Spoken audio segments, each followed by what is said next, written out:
You know what I miss in modern games? Not graphics, not story, not even gameplay really. I miss that feeling of doing something stupid and the game actually reacting to it.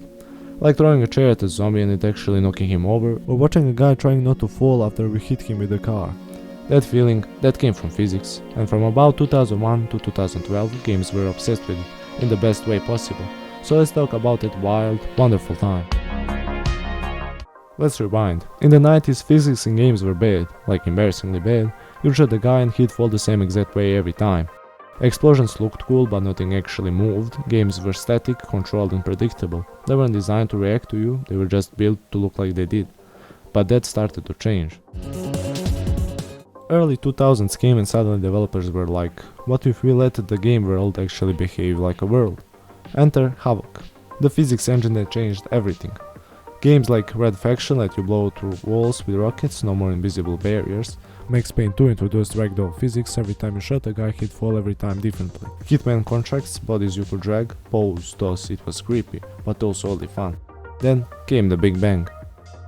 In 2004, Half-Life 2 dropped, and it brought with it the gravity gun. This wasn't just a new weapon, this was a revolution.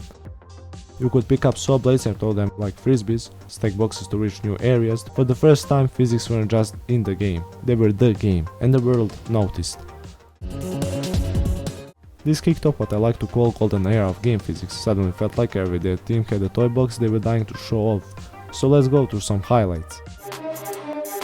People say GTA 5 is better, and yeah, it's bigger, but GTA 4 had some of the best feel ever. You crash your car and your character realistically flies out the windshield. If you shoot somebody, they didn't just fall down, they try staying up, tripping, stumbling, and then falling down awkwardly. It was messy, hilarious and real.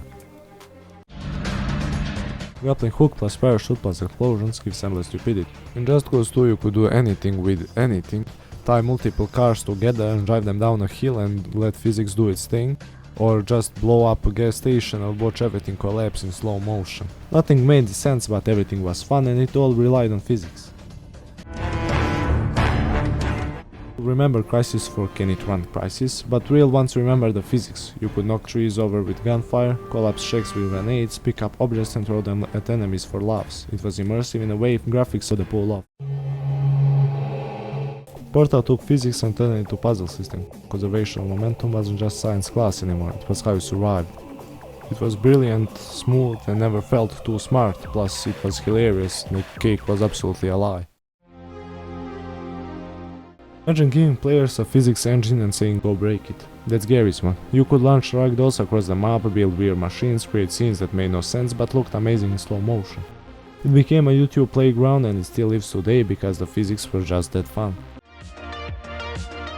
Let's be real, good physics don't just look cool, they change how a game feels. With physics every moment has a layer of unpredictability. You are not just pressing buttons, you are experimenting. What happens if I throw this barrel here? Can I stack these crates to reach the window? What if I drive off this vent and try to eject me there?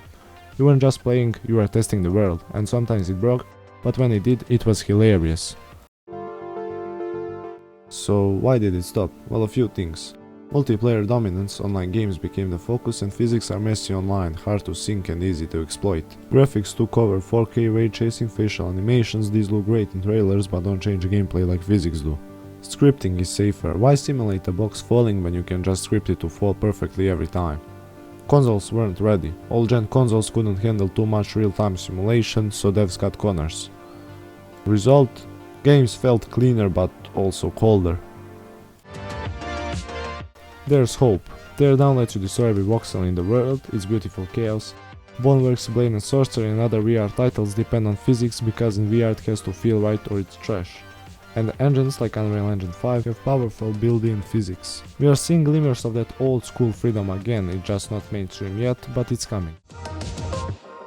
Look, physics aren't just tech, they are what made games feel alive for a while. We remember the games, but we also remember.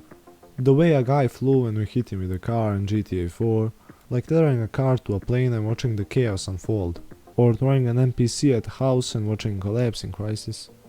It's not the polish, it's not the frames, it's the chaos, it's what just happened moments, and physics gave us that. So here's to the golden age of game physics, when things broke, when bodies flopped, when barrels actually rolled down a hill.